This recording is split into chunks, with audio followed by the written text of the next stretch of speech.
시청자 여러분 안녕하십니까? 헬로티비 뉴스입니다. 연말을 맞아 전국 명소의 성탄 트리들이 하나 둘 불을 밝히고 있습니다. 인천 계양구청 광장에도 올해 처음으로 대형 트리가 설치됐는데요. 첫 점등식에 이세진 기자가 다녀왔습니다. 4, 3, 2, 1, 점등! 대형 플러그를 꼽자 거대한 성탄 트리의 모습이 드러났습니다. 높이 13m 나무 위를 빼곡히 채운 조명들이 주변을 환하게 밝힙니다.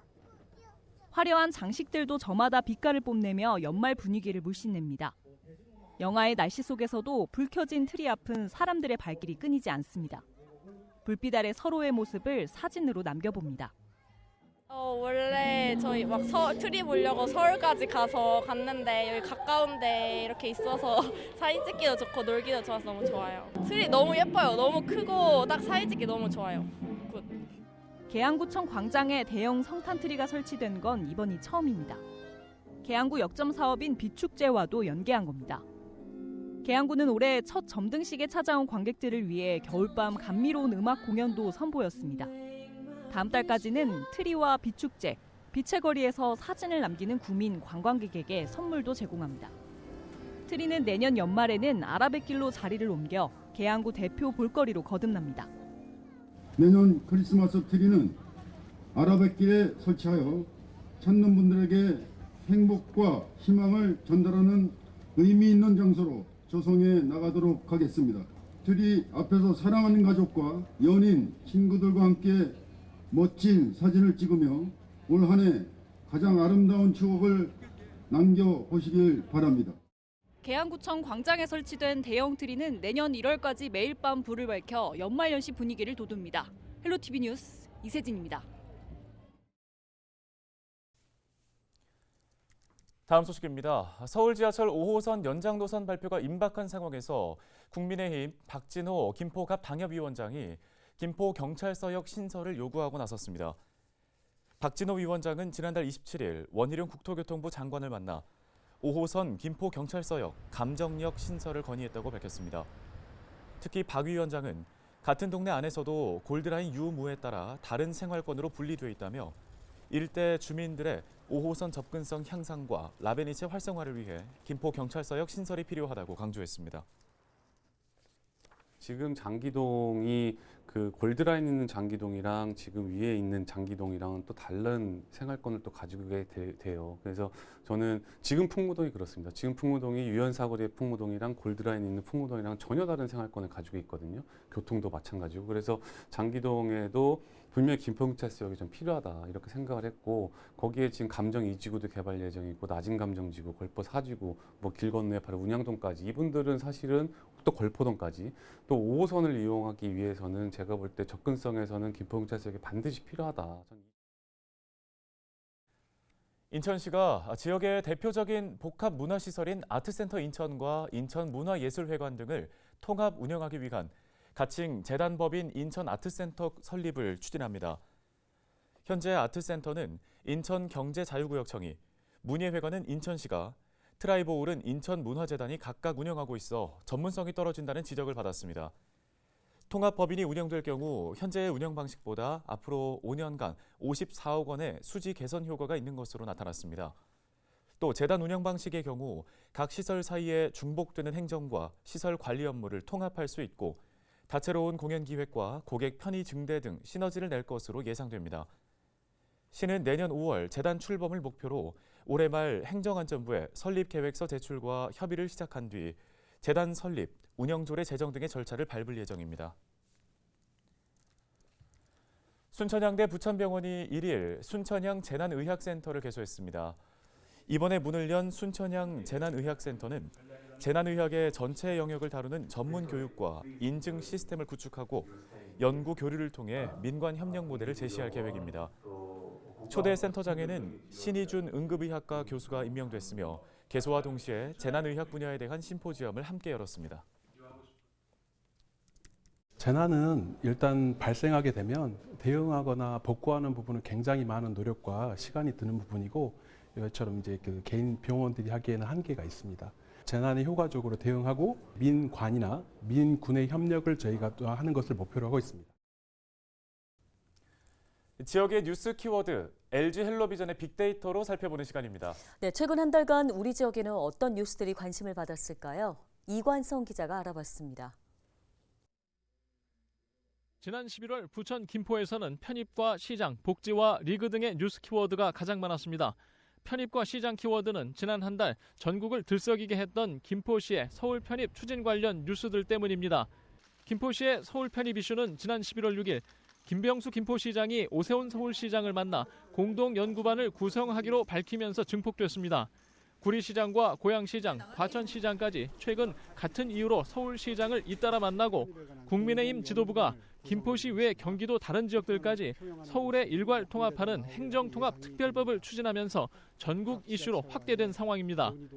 김포시의 서울 편입 추진은 총선을 앞두고 이미 수도권에서 가장 큰 이슈로 떠올랐습니다. 복지와 리그 키워드는 연말 기부 소식과 올해 프로축구 1부 리그 승격 가능성까지 보이고 있는 김포FC 소식들 때문입니다. 지난 2022년 고정훈 감독과 함께 K리그2로 승격한 김포FC는 올해 13팀 중 3위를 기록하며 2시즌 만에 K리그1 승격을 노릴 수 있는 위치까지 왔는데요. 12월 2일 경남FC와의 플레이오프 단판에서 승리하고 6일과 9일 K리그1 12팀과 홈앤드 어웨이 승광 플레이오프에서도 승리하면 1부 리그 팀이 될 수 있습니다. 김포시와 김포FC 팬들은 그 어느 때보다 기대가 큰 상황입니다. 지난 한 달 인천에서는 김포, 부천과 마찬가지로 편입과 시장, 뉴스 키워드가 가장 많았습니다. 인천 검단 신도시와 경계인 김포시의 서울 편입 추진에 인천 시민들과 언론이 민감한 반응을 보인 것인데요. 총선을 앞두고 갑자기 나온 서울 확장 논의에 유정복 인천시장이 지난 6일 정치쇼라고 비판하면서 인천에서도 많은 뉴스들이 쏟아졌습니다. 인천 뉴스 키워드에는 매립지도 많았는데요. 김포시가 서울로 편입되면 매립지와 소각장 부지가 필요한 서울시가 김포에 있는 제4매립지를 활용할 가능성이 있다는 우려 때문에 관련 기사들이 잇따랐습니다. 김포시 서울 편입과 연관한 매립지 기사는 이후 오세훈 서울시장이 편입될 지자체에 기피시설을 넘길 생각이 없다고 밝히면서 크게 줄어든 상황입니다. 지금까지 빅데이터로 살펴본 지역 이슈였습니다.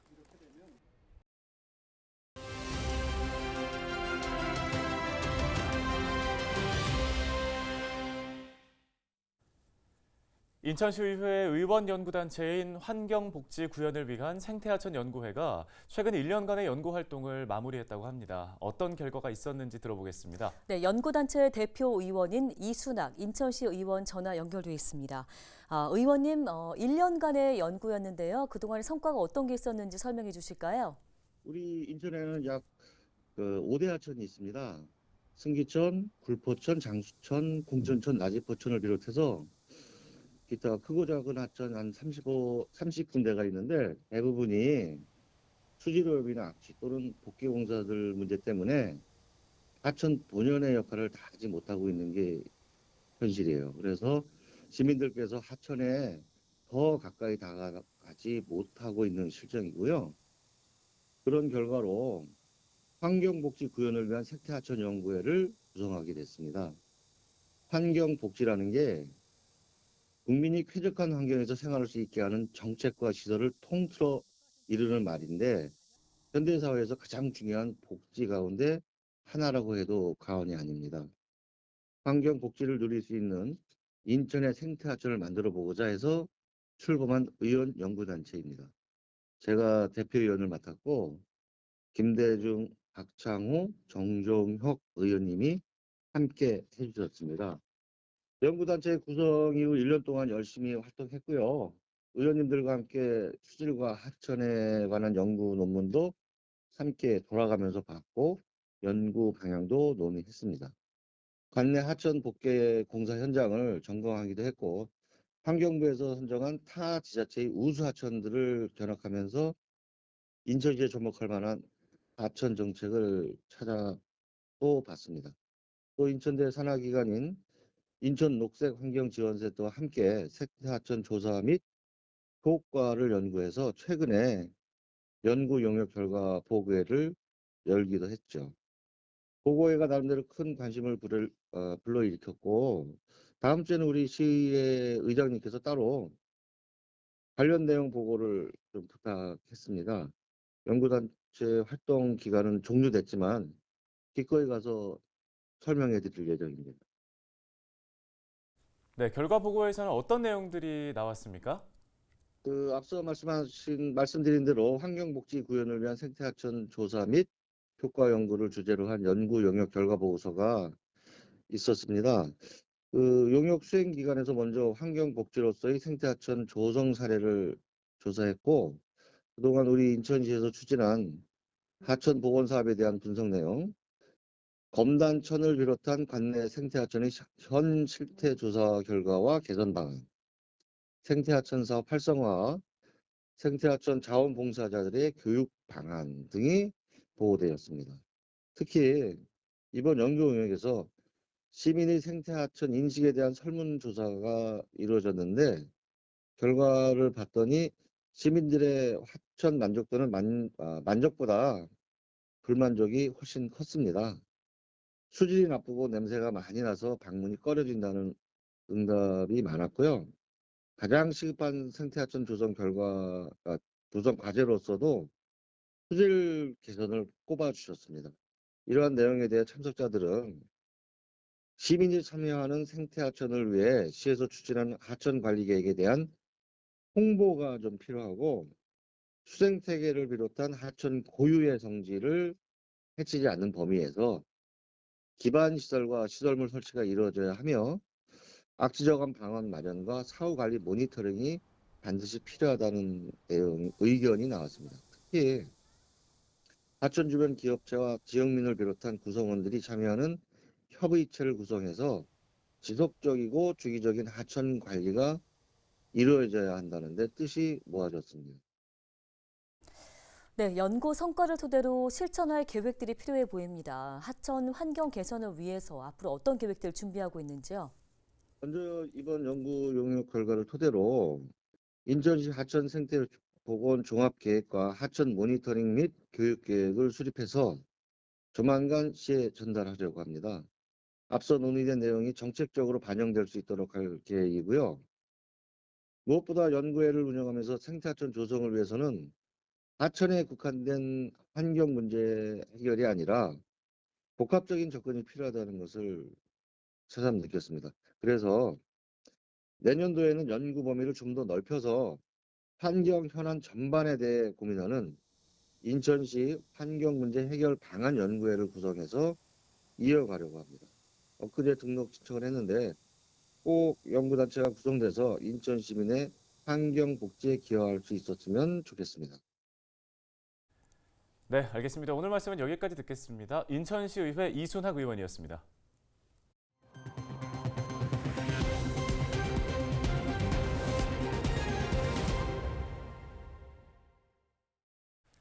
날씨가 추워지면서 가정용 전열기에서 화재가 빈번하게 발생하고 있습니다. 지난달 30일 밤 10시쯤 부천 상동의 한 아파트 16층에서 불이 났는데요. 이 불로 아파트 주민 72명이 스스로 대피하는 등 소동이 있었지만 인명피해는 없었습니다. 불은 침대와 매트리스 등을 태우고 20분 만에 꺼졌습니다. 소방당국은 16층 주민이 라텍스 소재 침대 위에 올려두고 사용하던 전기 장판에 전원을 끄지 않은 채 외출해 전원이 하루 정도 켜져 있던 상태인 것을 확인하고 과열로 인해 불이 시작된 것으로 보고 있습니다. 부천시가 경기도와 함께 빈대 전담 상담 창구를 운영하고 방제를 강화하기로 했습니다. 부천시는 고압 스팀 소독기 등 방역 장비를 마련해 시민들에게 장비를 무상 대여하는 한편 전담 창구를 통해 빈대 관련 정보를 시민들에게 전달한다는 방침입니다. 또 고시원 등 취약시설에 빈대 방역 약품을 지원하고 시설에 빈대가 출몰할 경우 전문 방역업체에 방제 비용을 지원할 계획입니다. 빈대 관련 상담은 부천시 보건소에서 받을 수 있습니다. 올해도 겨울철 한파로 동파나 동결 사고가 집중될 것으로 예상되는 만큼 부천시가 이달부터 석 달간 동절기 수도계량기 동파 예방 대책을 마련해서 추진합니다. 이에 따라 24시간 종합상황실을 확대 운영하는 한편 기상특보에 따라 자체 인력과 외부 시공업체를 포함하는 긴급 복구반을 편성한다는 방침입니다.